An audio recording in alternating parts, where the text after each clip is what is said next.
confidence such a person could have in police negotiations in the future. Yeah, but the thing is, I mean, I'm not saying that the way I feel they should have carried out the termination of the siege should go for every, situation similar to that. I'm saying that the chance was there. There was no threat to that girl's life when that man was out on his own on the balcony. Now, they should have shot him then. Well, okay, but you're obviously rejecting the thoughts of what harm that would do to future sieges, and they are becoming more frequent.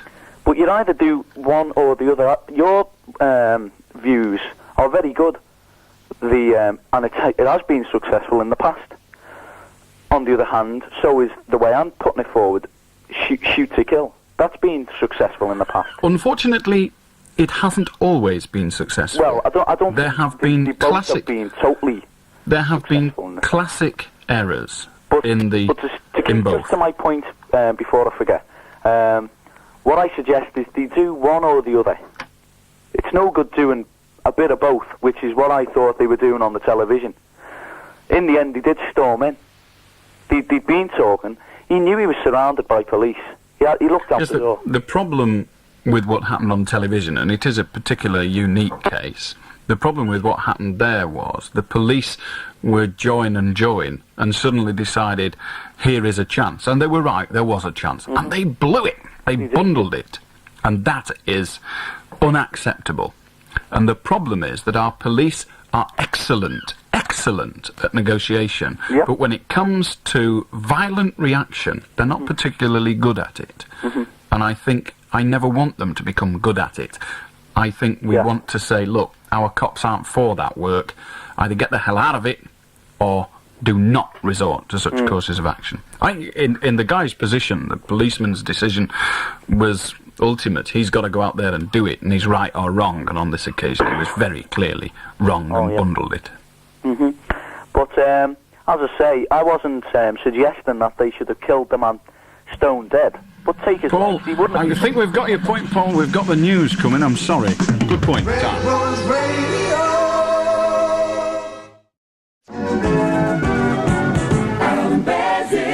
Welcome back, and welcome to Saturday at 4 minutes past midnight. I hope you're going to have a grand weekend, because I am. I'll be back with you on Sunday, of course, between 11 and 1 for It's Your Turn, and then I'll be back Monday night between 10 and 2 for yet another Argue with Allan, as it's suddenly becoming called.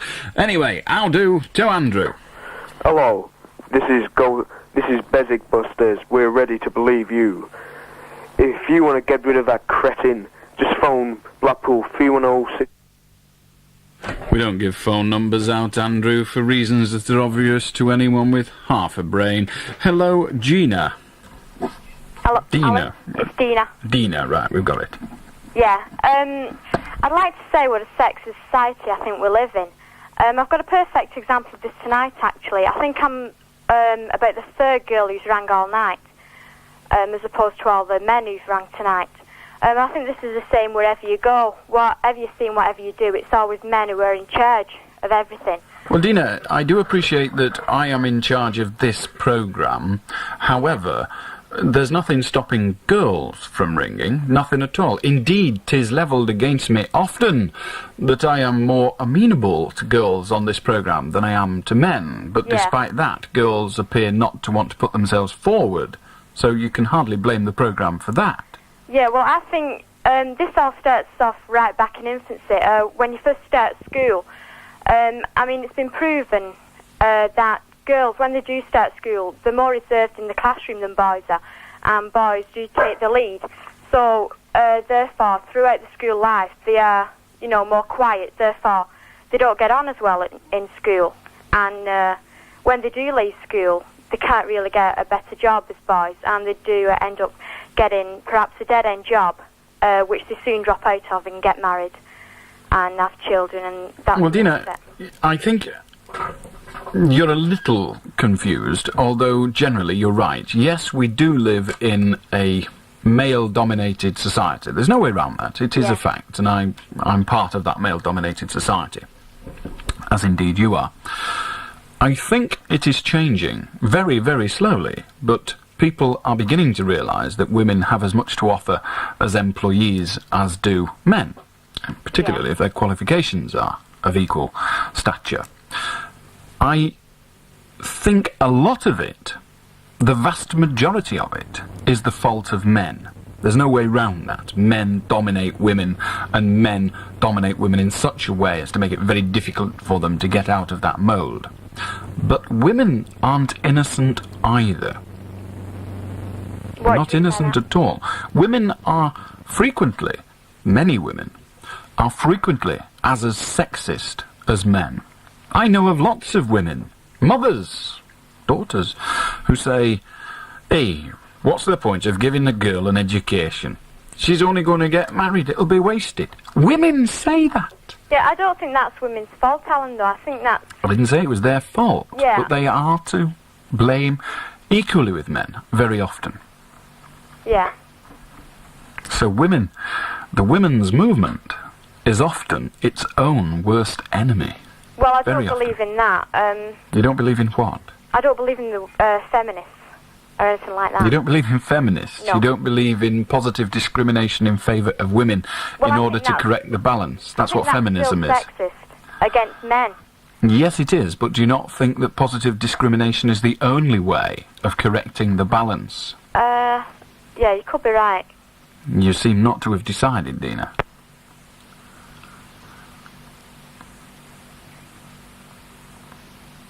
You haven't decided, have you? Well, that's just my view. Well, it doesn't appear to be a view. You first of all said you don't believe in it, now you're saying you could be right, which is true. Well, what I meant was I don't believe in that men and women should be against one another, that they should be sexist against one another. I think that, like the women's movement, the feminist movement is totally wrong because they're going against men where they should be trying to get everything equal. I think they're just battling against men there.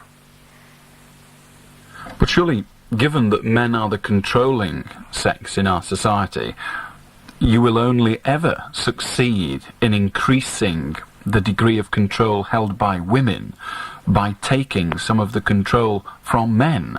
And those men, generations have proven, those men are reluctant to relinquish it, so you've got to go and take it from them. That is, by definition, a battle, is it not? Yeah. So if women are to play an equal part in society, they have to go out and force themselves into society as equals. Very difficult to do. Particularly difficult to do if you are to retain what men define as femininity. But perhaps men's definition of femininity should be ignored by women. Perhaps women ought really to say, look, we'll be what we are, and if you don't like it, stuff it.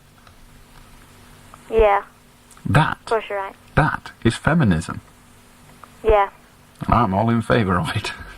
Anyway, Dina, perhaps I've recruited you to the feminist cause. I'm not sure that they'll welcome someone recruited by a man.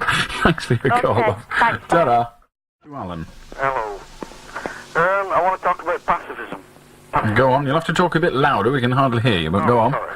It's I heard your show a couple of months ago actually, and you were talking about how you wouldn't fight under any circumstances. I was wondering about was. What is it in the psychological makeup of man or woman that makes them fight? Have you any ideas?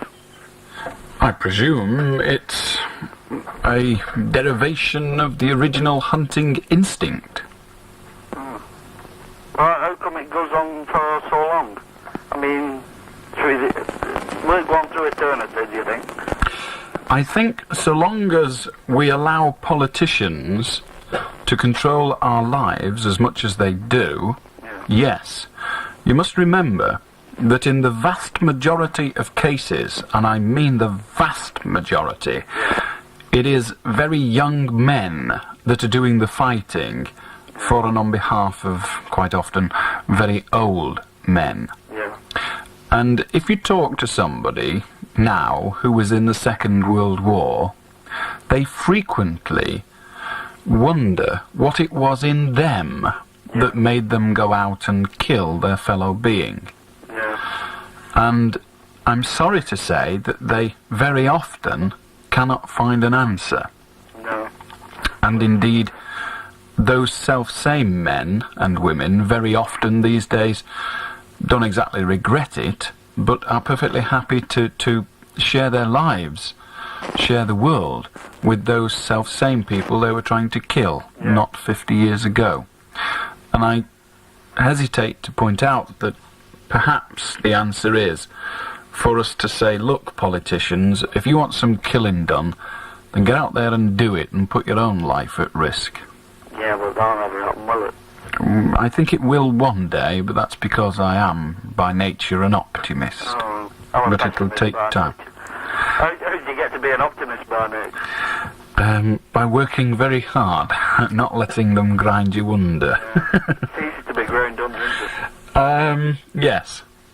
The answer is, don't. Yeah, what I was wondering is, everybody at a certain time feels violent, don't they? Oh, indeed, yes, including me. I could have killed today when I dropped a gallon of black bitumen all the way down the blessed stairs. I could have killed the guy that made the handle for it. Yeah. But it wouldn't have solved anything. I'd have still been up to my ankles in black bitumen. Do you think it's intelligence? Or the lack of intelligence? No, it isn't. Oh. What is it then? I've already said what I think it is, but I'm open to offers of other theories. No, I was just wondering. I just trying to discuss it, that's all. Well, it's not intelligence. Very intelligent people commit deaths, commit murders, commit killings, and very unintelligent people, half-wits, do the same thing. It is something in the nature of man and woman to a lesser extent. Yeah, but animals don't seem to be the same way, do they? The answer to that is yes, they are. An animal will kill to protect its, or will fight at least, to protect its territory, and will frequently fight to the death to do so. However, man has the intelligence to define his territory differently, but is still fighting for the same reason. Yeah. So, variety questions. Okay, well, I've run out of answers too. Thanks for the call, Alan. Bye now. I'll do Malcolm. Hello? Hello? Help. Help. Help. That's it, is it? Help me. Suggest you should write a song about that. You could make a Oh, the Beatles have already done it. Never mind. Hello, Dale. Well, what do you mean? Are you talking to me at school? Certainly not talking to you. I have far more pride than that. Hello, Wayne. Hello, well, I'd like to talk about hanging. Let us hear it. Hello? I think hanging, they should be... We have a crossed line, Wayne. Hello? Yeah. I know not where it is from, and I'm not going to wait to find out. I'll do Justin. Sorry, Al. No. I'll do Jean. Hello, Jean. Is it June? Okay, it's June. Hello, Alan. Hello. I've rung you once before and asked you why you're such a sad person, which caused quite a lot of amusement to you. The thing is, Alan, it's not a very nice observation, but I honestly believe that, as far as I'm concerned, you'll never believe in God as long as you think you're Him. He seems to you like a personal rival. And I'm sorry to tell you... This is amazing.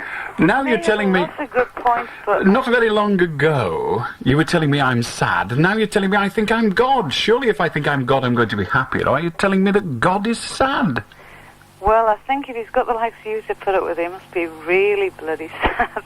Well, yes, I fully understand that, but we're not talking about whether he is sad. We're talking about whether I am. You say I'm sad. We were talking about whether... Oh, I see. Have you now conceded that I'm not? Well, I'm not particularly worried. No, well, I'm not either. I just wonder why you raised it, in fact. Well, I just thought it might bring back memories to you, but it's just... I have far more enjoyable ways of suffering from nostalgia. Yeah, but I just, as I said, I don't think you'll ever believe in God while you think you're Him. And he's not... But I'm not in any doubt, Jean. I know. Please. June, Jane... I don't call you Fred.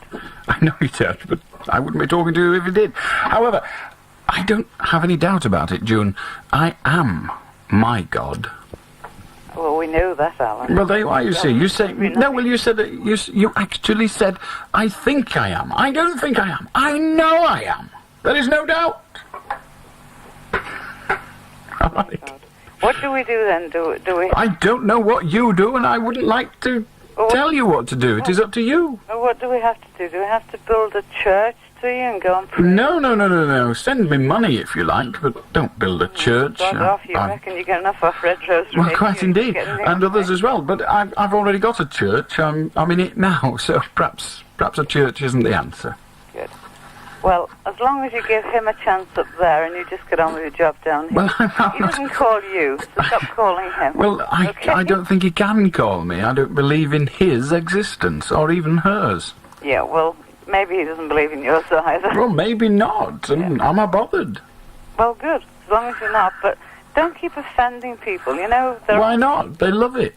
Oh, come off it, Alan. Well, why are they ringing then? They must be right prats if they ring to get offended and then get upset about it. They know what this programme's about. It's not exactly a new experience anymore, well, no, is it? It isn't, is it? Because John Stanage is about 110 now, and you're only trying to imitate him. Well, that rather depends. Mr. Stanage, when interviewed recently, didn't think so. However, perhaps you know better. I don't think I know better, but I have my opinion the way you do. To which you are entitled. Precisely. Anyway, Alan, good night, God bless. Good night. Your own God. Good night. Good night. I'll do, Glenn. Hello, Alan. Hello? I'd like to talk about American football. What's that? Have you never played American football or heard of it? Well, I asked you what it was. Would you like to tell me? Well, sort of between rugby and football, should we say. I don't know whether we should say or not. Don't you know any... Would you like to tell me? Well... Well, you seem not able to tell me, all right. What would you like to say about it? This sport that you cannot define. The Pittsburgh Steelers are the best team ever. You think what? The Pittsburgh Steelers are the best team ever. Despite the fact that they play a game that you cannot explain. Well, it's hard to explain, It seems to me, Glenn, that your opinion of what is the best, or worst team for that matter, is somewhat tarnished by the fact that you know bug all about it. How do Frederick? Hello, Alan. Hello, Frederick. Right. I'd just like to ask you, would you be willing to give up all of your major luxuries in life just to be, just so that everybody would be equal in the world? Yes, but with reservations, and those reservations are, I do not want equality of achievement, but equality of opportunity. If everybody in the world, and we are talking very hypothetically, but if everybody in the world said, right, we put everything that exists in the world in a big pot, divide it out, within a fortnight, some would have more than others. Yeah. And hopefully, I would be one of those with more than others. Yeah. Because I'm quite happy to take the rewards that I've achieved. I won't use the word earned, because that is unfortunate. But I'm quite happy to take the rewards of what I have done with or in my life, with the opportunities I have had. I've had many excellent opportunities, far better than most of the people I went to school with, than most people in my peer group. I would like those opportunities to be available to all. Well, how can you say that, how can you say, do you agree with communism then? Do you... In essence, yes. Unfortunately, most people, when using the term communism, use it meaning the Russian state socialism, which I do not approve of. I see that as being one of the most capitalist systems in existence. Yeah, I'd agree with you. But communism per se, yes, I approve, and absolutely, I'm in favour of it. But it cannot work in our society, yet. So why do people support it then? For the same reason they support the Conservative Party, the Labour Party, the SDP Party, or parties, they support it because that is what they believe to be nirvana, as it were. Yeah, because a lot of people believe in communism because they say, oh, isn't Russia wonderful, everybody's equal, everybody's in work and everything. And I was reading a thing in a newspaper today, and it was, I think it was on about Romania. I don't know if you read it or not.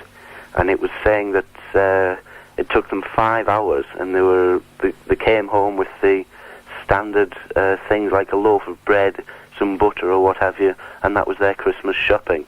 And that was the average person. I mean, okay, they might say that everybody's equal and everybody's in work, but I mean the standard of actual living is so low that it's unbelievable. Well, yes, but to put the counter-argument to that, the reason the standard of living in the eastern countries, and by that I mean eastern in terms of east versus west, as opposed to Middle East and the like, but in the Eastern Bloc countries, the reason their standard of living is so low is because such a large proportion of their country's economy, or their group of countries' economies, go into armaments to fight the West. That's point one. The second point is that they are overburdened with massive administrations. Bureaucracy is the term used. And of course that cannot produce wealth. It is very difficult, if not impossible, for a large bureaucracy to produce wealth. So aren't we better staying as we are?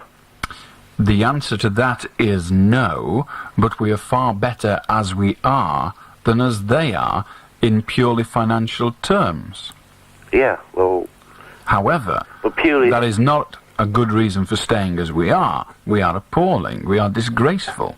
One of the reasons we are wealthy as a nation, as a group of nations in terms of the first world, is because we've stolen an awful lot of the financial stability of other parts of the world, the net result being the likes of Ethiopia and other third world disasters. Yeah. Saying Ethiopia, did you hear on the news a couple of nights ago that two of the countries that Bob Geldof helped out have declared war on each other over an 80-mile strip of land? Indeed. I think that's disgusting. It's no more than I expect from politicians, particularly politicians with a military bent. Well, and I mean, there's no point in us helping them, really. The answer to that is yes, we're not helping the politicians, we're helping the people. And do remember, it is our politicians that have caused some of the financial disasters in the third world anyway. So do bear in mind that our politicians have gone out there and stolen, or our politicians have created a worldwide situation whereby we have been able to rip off those countries and make ourselves rich at their expense. Now, the fact that other politicians over there are just as vulgar, just as vile, just as disgusting, doesn't mean we shouldn't help the common people. But I don't think that we are directly helping the people. I mean, we've got... The answer to that is you are totally and utterly wrong, and there is insurmountable and unarguable evidence. We're helping them kill each other. We are not helping them kill each other. The government is saying that now we've got healthy people, we can let them fight against each other now and kill each other. Allow me to point out to you, Frederick, that there have been wars going on in those territories for many years now, and some of the poverty of those nations and those areas is caused by that warfare. But feeding starving people could be argued in a not very tenable way, but can be argued to be contributing to that nation's ability to commit warfare. I reject that argument on the basis of those nations would war anyway. Yeah. Once again, I think it's appalling that these poor countries, it's obviously the government's fault, but I mean, they've got nuclear weapons and a huge armament and everything. And I mean... What poor countries are you aware of that have got nuclear weapons? Some of the African countries. Name one. I can't. I don't think you can either. Well, I'm sorry. I'm not aware of an African country that is suffering the poverty that we're talking about that has nuclear weapons. But even if we were, do bear in mind where they got them from. Yeah. Where did they get them from? Probably us. Quite. When you say us, we mean the Western First World, or even the Eastern First World. Yes. think it's a problem with both governments. It's a problem of politicians, for heaven's sake. Politicians are in the business of ripping off their fellow man and their fellow nation. That's their job. That's how they see their job. That is how they implement their job. Oh, well, I'll think on it. Please Thanks do. a lot, Alan. Good night. Thank you. Tara. Pierre! Oh, no. While dreaming It's him again. of a white Christmas. It will have to be a long dream. Just Christmas is nearly a year away. Go away, you French idiot. That's rather worse than an ordinary idiot, really. It's midnight. How do, Steve? Hello. I'd like to talk about my daughter, who went to my wife brought her to school, and she stays for an afternoon. No, she stays for dinner, and of an afternoon they have gym and PE. So my daughter is there in the gymnasium, like, and she climbs up on an apparatus that's 8 feet high. She gets up on this apparatus, she's playing around. The teacher wanders away.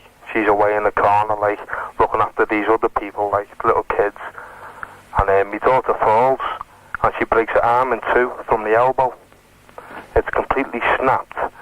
And now, I've learned now, that she's got to go back to the hospital in a few months' time with nerve damage in her hand. And who's to blame for it? The answer to that is, I don't know who's to blame, but I presume that none of the children around her pushed her off. No, she's Then not in that alone. case, might I suggest that no one was to blame? It is dangerous being a child. Yeah, but Alan, it's 8 feet high for a 6-year-old kid to be Stephen, that high on did a you piece of ever, apparatus. as a child, climb a tree? As a child? Me? Yeah? You did? Yeah? How high did you go? Oh, I'm talking How high did you go? 15, 20 feet. 15, 20 feet? Yeah, but that's without people watching you, like... Oh, I see. So if people aren't watching, it's perfectly acceptable. But the person who is watching is to blame. How can a teacher, in reason, be expected to physically control X number of pupils? How many pupils were in the gymnasium at the time? Between 12 and 16. So what chance has the teacher got of providing every single one of those children with A, the opportunity to have some excitement in their life, to have some gymnastic skill in their life, to have some fitness exercise in their life, and at the same time provide each and every one of them with a dressing of cotton wool? It is impossible. Oh, but what you send your kids to school for, one, is to learn, and two, is to be taken care of. Indeed it is. However, when you were climbing trees... yeah, but I was listen a moment. When you were climbing trees, you were not under the jurisdiction of your teachers, but under the jurisdiction of your parents. Were your parents negative? Parents. No, I didn't say with, did I? I said under the jurisdiction. Yeah. They were responsible for you. But they allowed you to climb trees. They're disgraceful beings. They should be prosecuted by the NSPCC for the way they treated you as a child, surely. They allowed you to climb trees, for heaven's sake. Being a child is dangerous. Gymnastics are dangerous. It is a fact. They have to take all reasonable care, but they cannot guarantee safety 100%. Otherwise, they will just simply have to say, I'm sorry, no gymnastics. Oh, but you know what I mean? Like, the kids are in the gym. I know exactly what you mean, Steve. What you mean is your kid got hurt and you want to get somebody for it. Well, I'm sorry. No, I'm not. I'm trying to get no one for it. But it will happen again, Steve. Not necessarily to your child, but it will happen again. That is the real world that children live in along with us adults. But the hospital have said that she might have a permanently damaged arm. Indeed, she might, and I'm sorry for that. But you said who was to blame. My answer is probably nobody. Accidents do happen. Are you right there, Alan? Yeah. Okay? Yeah. Cheers. Okay. Ta-ra. Ta-ra. I'll do, John. Hello. Yeah, Alan, I'd like to talk about, the red fog lights on the back of the cars. The extremely bright ones. That's the ones. Yes. Yeah. I think that they should be made another colour, by law. Because I think they cause a lot of accidents. They cause accidents? Yeah. If they put them near close to the brake lights. Yes. And then in the fog light, you'll not know the difference, will you, till you're on top of them? But if I was approaching a vehicle in front and I saw a bright red light and I didn't know whether it was a brake light or a bright fog light, I'm damned if I'd keep going. Yeah, but do you not think it'd be easier just to change the colour? The problem is, I don't know whether changing the colour of the fog lights would be a good idea, given that red appears to be the most penetrative colour in fog. Yeah, red means stop, though, doesn't it? Well, that's not a bad idea, is it? Well, no, not really. But what I mean is, like, when you're approaching cars and you see 4 red lights, I think that, like, you should have 2 red on 2 another colour, you know, for the fog lights. John, what goes through your mind as you approach a vehicle in fog and you see it has 4 red lights illuminated at the back? What do you think? Oh, look at that, I think I'll crash into it. Or do you think, oh, good heavens, I think I'll take care here? Yeah, you slow down. Right, well, that's a good idea, isn't it? But the point being, the identity lights are the same as the brake lights, aren't they? When they're both on, the brake light is identical. Well, I don't know whether it's identical, but they're certainly very similar. Right. Yes. Well, do you not think it'd be a lot easier just to change the colours and all that I've done with it? Well, it certainly wouldn't be easy in physical terms. It may well be easy in law terms, but would it be productive? I very much doubt it. See, I just thought, like, if we had a different colour, the job would be a good one, like. But if they were a different colour and not as visible as a result of that, then it wouldn't be a very clever idea, would it? Oh, no, no. So the objective is to see them, and you clearly do see them. What we must consider now is the action you take or others take when they are seen. Yeah. Perhaps what we need is a better standard of driving. No. What we need is a damn sight less stupidity in fog. Because that's what kills people in fog. Fog's never killed anybody on the road. Only idiotic swines have killed people on the roads. Okay then, Alan. All right. I thought to come on and say anyway. It's a good point. Thank you for it. Ta. Okay, ta. I'll do Ian. Coming off, Alan. Okay.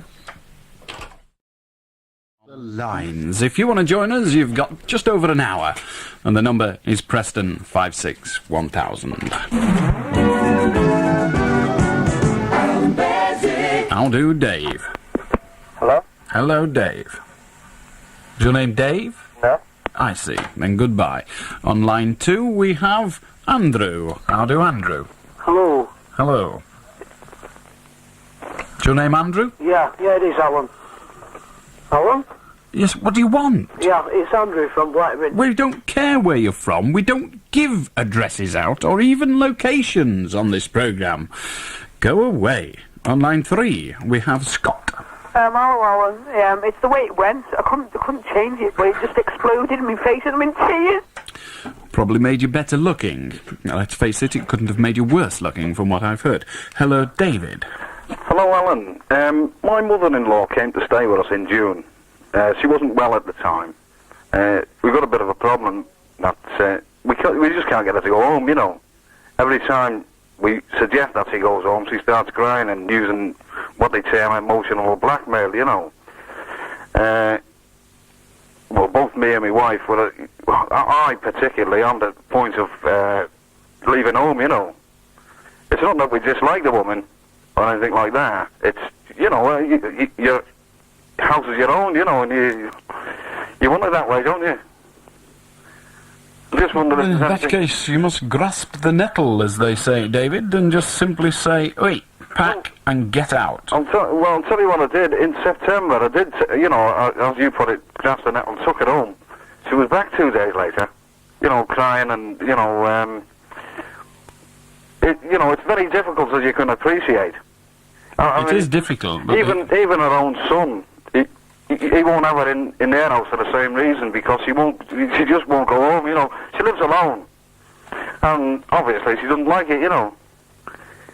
Which is fair enough from her point of view, but I understand your position entirely, and all I can say, David, is no one can give you any advice. There's only one way to do it, and that is you, out. Full stop, and just put... Well, you've got to steel yourself. Well, you've a choice. You either carry on with a living there, or you throw it out. There's nothing in the middle.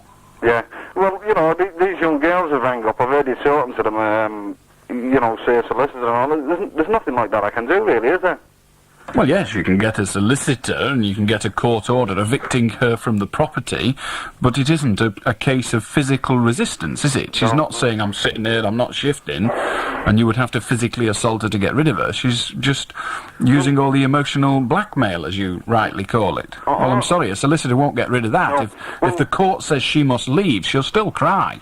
I know that, yeah. Right, well, you've just got to steal it. She listened to your programme. I'm just wondering if you Nope. just there, listen, Nope. you know. Nope. Nope. Nope. Nope.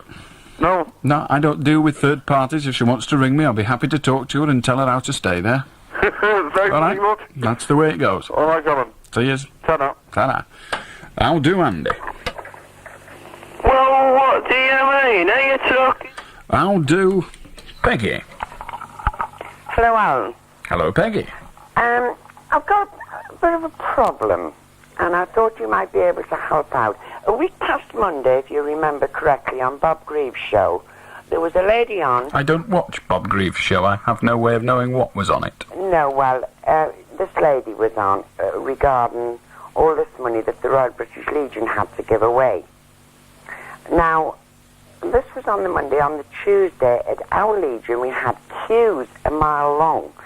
Admittedly, the Legion has got money, but I don't know whether you're aware of it or not, but the money that the Royal British Legion has goes towards convalescent homes, war graves, and also now there are quite a lot of war widows going abroad to visit their late husband's grave. This woman that was on what you call the Bob Greaves programme, was she from the British Legion? Yes, she was. Are you saying she was lying? Yes, I do say she was lying. She was lying? Yes. I suggest you take it up with the British Legion, don't you? Well, I think we have done.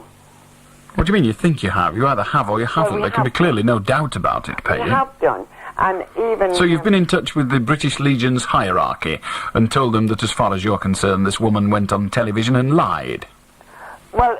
For and on behalf of the British Legion, that strikes me as being... To being... be honest with you, Alan, I think she was trying to insinuate it was for the women's section that they might have had this money.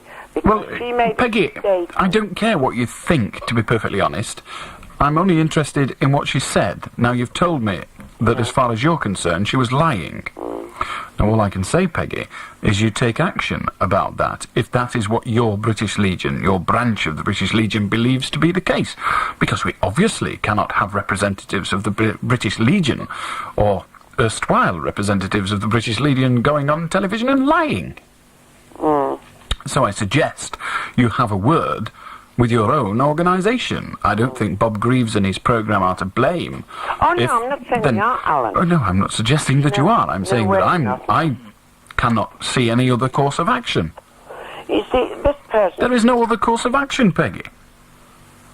Telling me about it won't change anything, will it? I'm not going to get on and say, look, the woman was a liar. No, I thought you might have been able to... said something about it because... Well, I can't say anything because... Peggy, just think for a moment. We have a woman quoted by you on television speaking, you tell me, for and on behalf of the British Legion. You now tell me she's lying. Now, can you give me one good reason, just one good reason, why I should believe you? Well... Not just one. I mean... I'll settle for one, Peggy. Well, where she made it... No, Peggy. Peggy, will you give me one good reason why I should believe you, Peggy? Well, I was an ex-service secretary. Peggy, will you give me one good reason why I should believe that statement? Well, I can give you it in writing if you wish, Alan. We've not got time at the moment. You would have to write to me, but even then it wouldn't prove it to be true. The point I'm trying to make to you, Peggy, is anyone can say something on television or radio and have some other person call them a liar. But if it is an argument between two different branch officials of a British Legion, I don't see why I should contribute to that argument. If you've got something to say to that woman, I suggest you do so. Right you are then, Alan. That's the answer. OK. Right. All you're managing to do at the moment, Peggy, is to discredit the British Legion. Oh, no. Yes, you are. You were saying a British Legion representative went on television and told a lie. That is discrediting the organisation. Perhaps you should tidy up your own backyard rather more discreetly. Yeah? Imagine somebody at this moment sitting at home listening to this conversation. What faith will that person have instilled in them about the British Legion from this conversation? What faith? Well, none. Alan. None. The branch that I belong to. Peggy, will you listen to the conversation, Peggy? Listen to the question. Try to answer that one, rather than invent one that suits your purpose rather better. An independent person sitting at home at this moment, listening to this conversation, will say, phooey to the British Legion. Phooey! You've got one woman on the radio saying the woman on the television's a liar. Who am I to believe? The person listening to this programme at the moment has no way of knowing. Yes, but she didn't explain it. Peggy, Alan. The problem, Peggy, is one very clearly that belongs internally with the British Legion. And I'm a great supporter of the British Legion. So am I. And I do not want you to continue damaging the British Legion during this conversation. Well, so might I suggest to you that you take up your complaint against that woman, either with Granada Television or with the British Legion.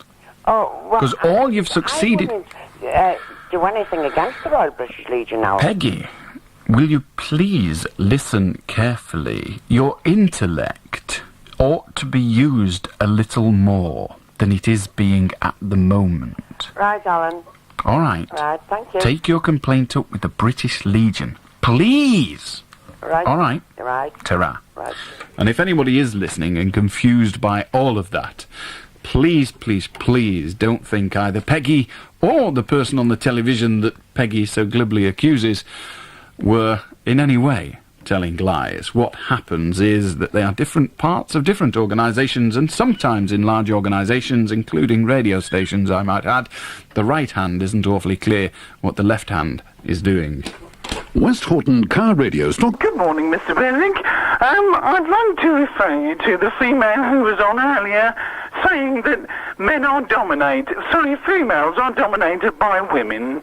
Well, I'd just like to say nothing could be further from the truth, because I put Manuel on the wreck every night. I also whip Basil, and I tickle his feet with a feather, and he absolutely adores it. Well, we're very pleased for you both. We hope you shall live happily ever after. I'm sure we will, but Mr. Beswick, do you get your feet tickled with your feather with your wife? I don't think that's any of your business, Sybil. I'm sure you'd like it, because Basil absolutely... Indeed, I may well like it, I may well not, I know not, or I'm not telling. Either way, it's now to do with thee, pal. I'm quite sure that if Peggy, your last conversationist, did the same to her husband, I'm sure she'd change her point of view about the British Legion. Thank you very much, Sybil. Thank you very much. Thank you. And a Merry Christmas from all at talking. Yeah, well, all I can say is you're a little bit late. I'll do, but then, when are you not? It's unfair, really, that people like that should be left wandering about the streets. Never mind, if you want to join us on the phone in, you'll have to wait till after the 1 o'clock news, because we're now going down the electronic highway, isn't that quaint, to find out what's happening in the world, particularly in London. Red Rose Radio. The 1 o'clock news. This is Mike Carson.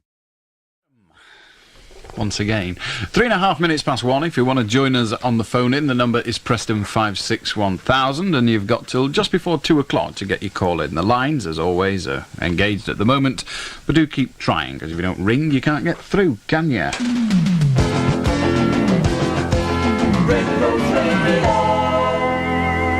How do, John? Good evening, Alan. Are you going to speak, John? John, we appear to have an appalling line, or a poor microphone on your telephone, or some other electronic reason why I can no longer continue this conversation with you, at least. How do, David? How do, Alan? Yes? You're fat. Yes, I know. can hardly come as a shock to me. Do you think this kind of information suddenly sneaks up upon me, you gormless swine? I know I'm fat. I don't care that I'm fat. But I can get thin. Where are you going to get an IQ from? Hello, Chris. Hello, Alan.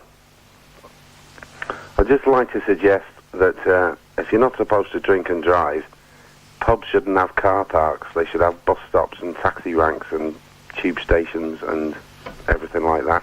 But why should I have to travel to a public house or restaurant on the bus when I am able to go there in my car, park it off the street safely, and have a meal or indeed have a drink that is non-alcoholic? Well, there's no reason at all, but most people don't you seem to be. But most people must be getting it wrong. What the rules say is do not drink and drive, or drink alcohol and drive is what they imply. Right. Surely, by removing the car parks, all that will mean is that people will go in their cars just the same and park them in the street. Well, then they'll be done for causing an obstruction, won't they, if they block up all the streets? Well, the answer to that is, if it's legal parking, not likely. Well, it's going to be a very busy police force wandering round booking something like 75 million cars a night, isn't it? 75 million? Well, must be that many pints sold every day. Certainly going to be a lot, isn't it? It's going to be more than 7, isn't it? But most people have more than 1 pint. So it wouldn't be 75 million. Right, well, I'm prepared to accept that it might only be 2 million, but it's still going to keep them busy, innit? Well... Booking them for parking? Yes. Big deal. Don't be silly. Oh, Public houses with car parks do not force people to drink and drive. No, I'm not What saying... makes people drink and drive is their arrogant stupidity, their immaturity, their dumbbell belief that they are better than the next man, when the truth is they are insipid little grease bags. Yes, of course, I quite agree, but don't you think that having a big car park by a little pub... There is a far easier way, Chris, and that is putting the disgusting animals in prison for a minimum of 5 years. Yes, that's the answer. If you're over the limit, you go to jail.